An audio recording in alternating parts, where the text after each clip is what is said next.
هذه الوصفة حتصير ترند وتكسر الدنيا في التيك توك. انا اخترعتها فتة الزهرة. تعالوا اعلمكم وصفتها باسهل طريقة. هيلو والله بالعويل.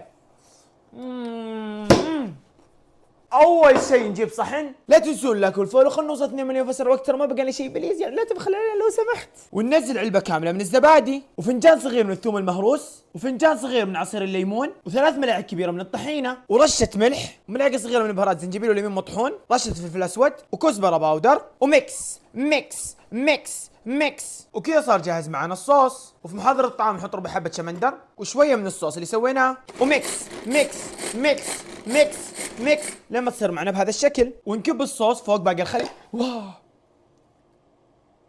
عشان التعب لا تنسى اللايك والفولو. وكذا الصوص صار جاهز معانا. بنكه نوخر على جنب صحن.